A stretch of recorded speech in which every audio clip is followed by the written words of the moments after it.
from a customer's perspective is going to have difficulties.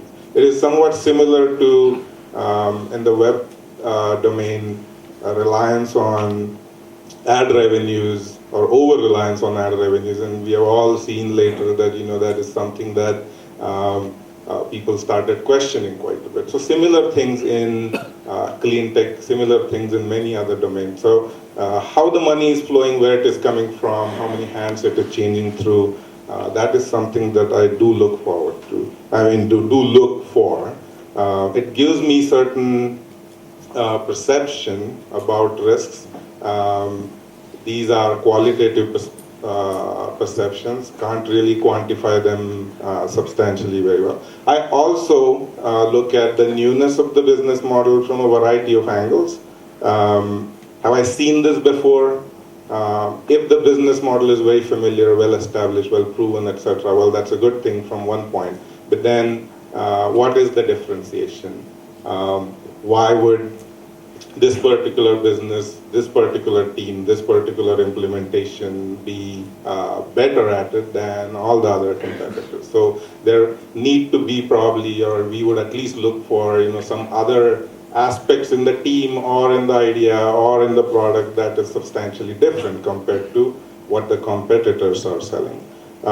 If it is not something that we have seen before, that could also be a good thing, because it could be very disruptive and has probably bigger risk, but also that could be a fabulous reward at the end. So you also try to look for how disruptive is it, how different it is, etc. Probably an even more ideal scenario from a newness of the business model, in my opinion and experience, is that it is disruptive not because it is very different or it is very new or radically new. There are good models that I've seen which are essentially some interesting combinations or juxtapositions of 2-3 known or proven business models into one. And that I like as well, sometimes more. I have some experience with those, and what I feel is that increases some of the, it becomes a little bit harder to replicate for new competitors to, because it becomes a bigger systemic kind of newness. Although the individual components of those business models are somewhat proven. So in that sense, the risk of a very radically new disruptive business model is somewhat lower.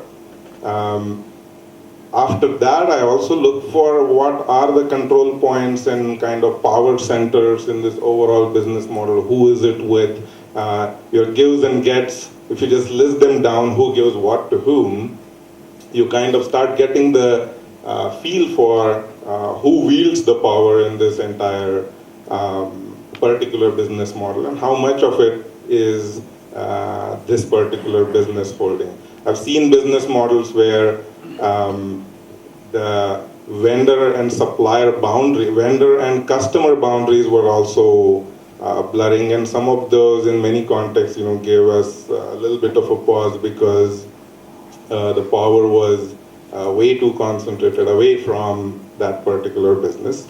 And then finally, the simplicity. If it is too complicated, it is probably too difficult to understand, not just for me, then probably also for the entrepreneur themselves, and difficult to implement as a result. Thanks, Anil. Mahesh, if you could give an example of a business model that you thought was great, or the opposite. Maybe one example, and then we can open for questions. Speak. You're denying him the right. I just spoke. I'll probably answer your question in a slightly larger picture. I have a slightly different way of looking at this.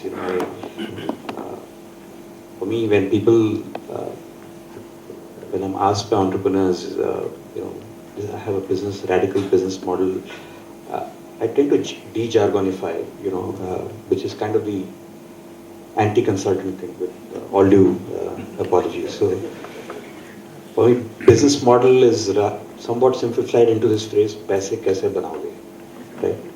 If you can answer "पैसे कैसे बनाओगे," that's your business model. Guys, why are you sitting down? There's chairs up here in front. Come up front. These are good people. I know he's had a bath at least. He'll sit next to him. Come. There's one more seat. The second thing is, I realized a long time ago, not having had the benefit of a college education, that trying to read up on books and while I was trying to start my business and failing, that the guys who wrote the textbooks knew fuck all about business because they were guys who had never worked. And the guys who were working were not writing the textbooks. So essentially I figured out I could either read the textbooks or I could go work. Good examples of Kotler. Kotler has never done a day's work in his life actually running a business, right? He wrote his book on marketing in 1959 based on research between 45 and 55. We're in 2012, it's time to let the man go. It's like, it's just academic fact. Rise and Trout never did a day's work in their life, never actually ran a brand. I have a lot of questions. I take a credibility point there saying, okay, tell me what you've actually done, right? So I'm just getting away from it all. So it says in complete fiction, right?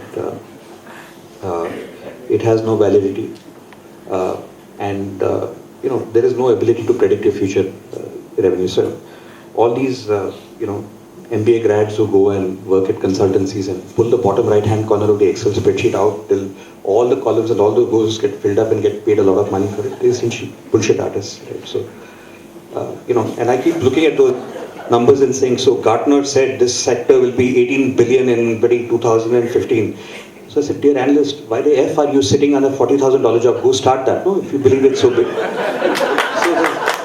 So don't get waylaid by all these ridiculous business model future estimates by these pointless and inexperienced MBAs. It means nothing, right? So these are just cover your ass bullshit numbers for somebody to tell to each other. But actually, business does not follow like that. The key thing I've learned is that nobody sticks to their business plan. Nobody sticks to a business model also, your way of making money. It changes with time. So when I look at what's the kind of entrepreneur I want to back, I know this, that I don't want to ever back anybody who's rigid over their business model because they're going to fail. I want to back a jugadu. I want to back somebody out there who's flexible. There's a phrase I use that who has comfort with ambiguity because the damn thing is going to change all the time. Right? I'll give you a couple of examples out here that might.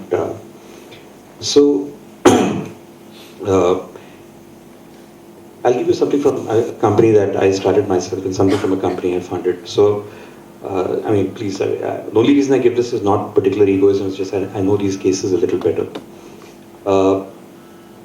I started a company called Pinstorm in 2004, which is a digital marketing firm. So one of the things I figured out a long time ago was that in the advertising business, at some point you will get swallowed by the big 4, big 5 agencies, right? So I was really determined not to get swallowed by them, and for that I said I need to find a way that's a poison pill for them. So from day one, I needed to figure out a way of doing this business that would burn the big 5. Then I understood the Big Five's model was entirely based on consulting fees. You give me a fee, give me a fee, give me a fee. So the first thing I figured out that if I take the fee for my work, then somebody else can come and offer somebody else for the fee, and I'll have to fight them. So really, it was like a game of chess. So the call I took at that point as the entrepreneur was to say that, okay, I'm going to charge only on a success basis, and I'm not going to charge a fee. Sure enough, what happened was, for the first 5 years, between 2004 and 2009, no big 4 agency was able to enter digital marketing in India. Right? Pinstorm got off, other people following Pinstorm got off. Once we figured we'd come to that critical mass, we'd attracted a lot of clients and so on and so forth, we flipped the model again. Now we went to fees, and we charged more fees than the big 4. Right? At which point, they had just made preparations to do pay for performance, we moved away from it. So it's a cat and mouse game. It's a game of chess. It's a cat and mouse game, and it was largely done to keep those O&Ms and whatever mind shares out of it. And even today, if you look among the top 10 advertising spend countries in the world, India is the only one where the top 5 digital agencies in India do not belong to any large global network. Right? So whatever it is, it's managed in its original to do that. So that's one example of the fact that how you keep flipping models. And why that's important, right? It's still the jury's out. The second example I'll give you is one of my first investee company from seed fund. Uh, they came to us and said, we want to do a used car portal. So we said, how are we going to make it? They said, we'll just make it. But we figured, okay, fine, we'll make money by charging listing fees, for used cars. And the logic was very straightforward. You want to buy a new car, especially in a place like Bombay, you have to sell a used car before you buy a new car, right? And thing is, there's a listing. I mean, there's no way to know how to sell it because nobody buy it. So what we figured then was, we tried to grow it. We made this listing and we were charging 500, 750 rupees. We're charging 500% going very, very sound. So I sat with the team and said, let's do something ridiculous. Let's charge 1,000 rupees. They were coming to me and saying, let's charge 100 rupees. I said, no, let's charge 1,000 rupees. So Suketu here has proof in the audience of saying that actually if you raise your price, you'll sell more. So we did that. And sure enough, it actually sales volumes increased a little bit because we basically went and we made promises of value. We also delivered that value. But then we came to a point where, we flatlined, at which point the team came and said, okay, look, Mahesh, we need to grow, sanction some money and we want to do some ad spend and blah, blah, blah. And being a advertising professional, I said, what is logical? I said, you will not spend 1 rupee on advertising. Right? So the guys were very confused. And my point was again pretty much that a lot of my beliefs in the 21st century are around the fact that you need to have something that creates insane delight and insane word of mouth, because the network's already there. We have today 145 million people on the internet in India. We only 110 million TV sets, by the way.